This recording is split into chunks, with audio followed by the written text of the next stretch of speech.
السلام علیکم۔ قرآن کے خلاف بہت سے مورچے بنے، کچھ اپنوں نے بنائے، بہت سے غیروں نے۔ آج کا مورچہ پارا چنار میں شیعہ سنی لڑائی کے نام۔ دوستو، آگے پیچھے شیعہ علماء اور سنی نعرے لگاتے ہیں، شیعہ سنی بھائی بھائی، پھر چنگاری اٹھتی ہے اور آگ لگ جاتی ہے۔ اس کی وجہ کیا ہے؟ ہر سال لڑائی ہوتی ہے شیعہ سنی کی، ہے نا؟ اس کی وجہ کیا ہے؟ ہر سال شیعہ سنی کی لڑائی ہوتی ہے، ہر سال، اور بے گناہ دونوں طرف سے سنی مسلمان اور شیعہ مسلمان مارے جاتے ہیں۔ اس کی وجہ کیا ہے؟ یہ وجہ کوئی جاننا نہیں چاہتا۔ ہر سال شیعہ سنی لڑائی ہوتی ہے، دونوں طرف سے بے گناہ مسلمان مارے جاتے ہیں۔ اس کی وجہ کیا ہے؟ یہ وجہ کوئی آپ کو نہیں بتائے گا۔ کیوں؟ کیونکہ دونوں روایت پرست ہیں، شیعہ بھی اور سنی بھی۔ یہ جو پارا چنار میں جو لڑائی ہو رہی ہے، خبریں آ رہی ہیں 50 لوگ یا 100 لوگ جو ہیں وہ ان کی اموات ہوئی ہیں۔ اس کی وجہ کیا ہے؟ اس کی وجہ ہے روایت پرستی، قرآن سے دوری۔ دیکھا آپ نے حبل اللہ کو چھوڑا نا، اللہ کی رسی کو چھوڑ دیا قرآن کو۔ سنیوں نے پکڑ لی بخاری اور شیعہ نے پکڑی اصول کافی۔ سنی اپنی بخاری پڑھ کے شیعہ پہ فتوے لگاتا ہے کہ میری بخاری میں یہ لکھا ہوا ہے، اور جو شیعہ ہے وہ اپنی اصول کافی پڑھ کے سنی پہ فتوے لگاتا ہے۔ یہ جو دونوں لڑ رہے ہیں گروپس آپس میں پارا چنار میں یا پورے پاکستان میں، آپ کا کیا خیال ہے؟ یہ زمین کے لیے لڑ رہے ہیں یا پیسے کے لیے لڑ رہے ہیں یا کسی عہدے کے لیے لڑ رہے ہیں؟ نہیں، یہ عقیدے کی وجہ سے لڑ رہے ہیں۔ سنی کہتا ہے کہ حضرت ابو بکر افضل ہے، کہاں لکھا ہے؟ جی بخاری میں لکھا ہے۔ شیعہ کہتا ہے حضرت علی افضل ہے، کہاں لکھا ہے؟ اصول کافی میں لکھا ہے۔ یہ دراصل بخاری، صحیح بخاری اور اصول کافی کی جنگ ہے۔ سنی جو ہیں، سنی مسلمان جو ہیں، یہ صحیح بخاری کے فوجی ہیں، اور جو شیعہ مسلمان ہیں یہ اصول کافی کے فوجی ہیں۔ ان لوگوں نے اللہ کی کتاب، اللہ کی رسی چھوڑ دی۔ ایک گروپ نے صحیح بخاری کی رسی تھامی اور ایک نے اصول کافی کی رسی تھامی، اور ابھی آپس میں لڑ رہے ہیں۔ یہ اللہ کی ناراضگی ہے، یہ اللہ کی ناراضگی ہے، اس کی طرف سے وارننگ ہے۔ میری کتاب چھوڑو گے تو اسی طرح آپ لوگوں کو آپس میں گتھم گتھا کر دوں گا، ایک دوسرے کو کاٹنے کھانے کے لیے دوڑو گے۔ اللہ نے قرآن میں کہہ دیا ہے، جو میرے ذکر سے یعنی میرے قرآن سے روح گردانی کرے گا، دنیا کی زندگی اس پہ تنگ کر دی جائے گی، ہر لحاظ سے، صرف معیشت کے لحاظ سے نہیں، ہر لحاظ سے تنگ کر دی جائے گی۔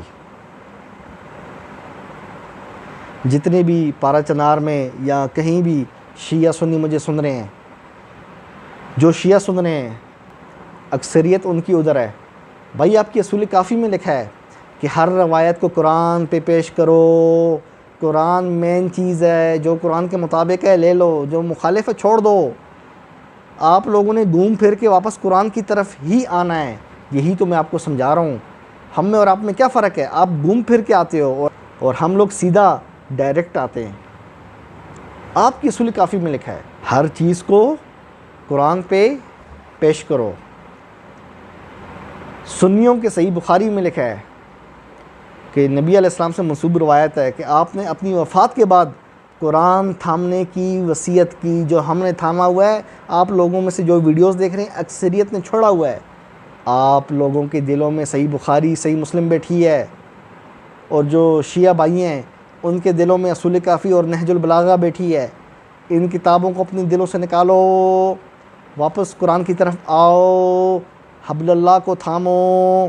آپ سوچو، پارا چنار میں جو سنی لوگ ہیں اگر وہ بخاری چھوڑ دیتے ہیں اور جو شیعہ لوگ ہیں وہ اصول کافی چھوڑ دیتے ہیں، پھر تو کوئی لڑائی ہی نہیں۔ کیوں؟ کیونکہ دونوں کی ایک ہی کتاب ہوگی قرآن، ہے نا؟ دونوں کی ایک ہی جب کتاب ہوگی قرآن، پھر تو لڑائی ہی نہیں۔ آئی سمجھ آپ کو؟ یہ کتابوں کی لڑائی ہے، صحیح بخاری ورسس اصول کافی۔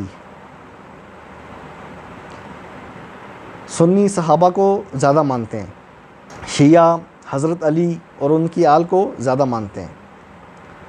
اسی طرح جو سنیوں کا سب سے بڑا محدث ہے امام بخاری، اس نے کہا ہے کہ اپنی کتاب میں لکھا ہے کہ یہود و نصارہ اور جو شیعہ ہیں یہ ایک جیسے ہیں. یہ امام بخاری نے لکھا ہے.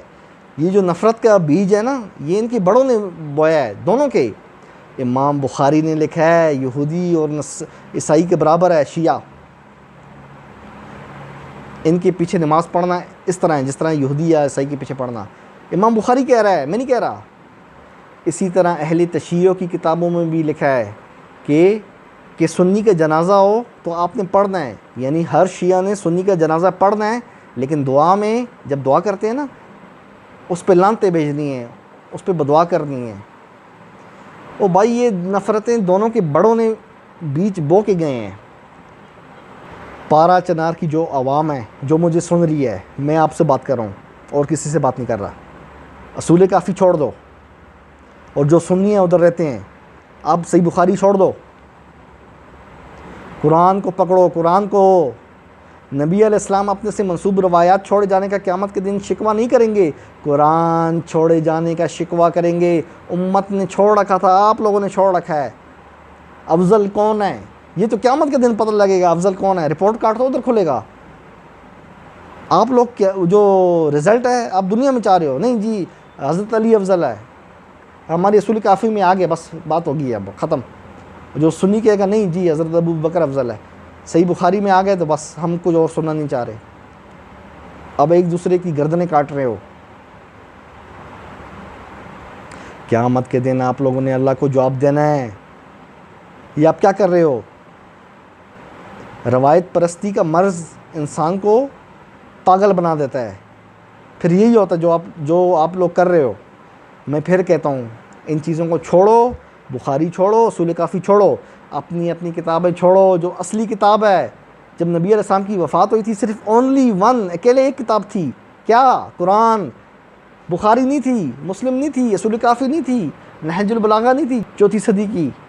قرآن تھا. قرآن، اس کو تھام لو، آپس میں مت لڑو. میں تو آپ لوگوں سے گزارش ہی کر سکتا تھا، ریکویسٹ کر سکتا تھا.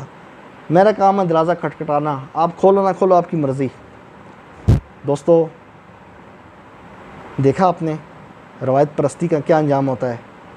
روایت پرست جب انسان بن جائے نا تو پھر یہی ہوتا ہے جو ابھی پارا چنار میں ہو رہا ہے. دونوں طرف روایت پرست ہیں. ایک طرف سنی روایت پرست ہے، دوسری طرف شیعہ روایت پرست ہے. دونوں آپس میں لڑ رہے ہیں. ایک کہتا ہے میری روایت اچھی ہے، دوسرا کہتا ہے نہیں میری روایت اچھی ہے. اور جو اصل میں جو چیز اچھی ہے، احسن الحدیث، اللہ کی کتاب، اس کو دونوں نے چھوڑ رکھا ہے، ترک کر رکھا ہے. دوستو، چینل کو لائک کرو، سبسکرائب کرو، اپنے بھائی ابو جعفر تنولی کو دعاؤں میں یاد رکھو. ٹھیک ہے، پھر ملتے ہیں انشاءاللہ. قرآن زندہ باد.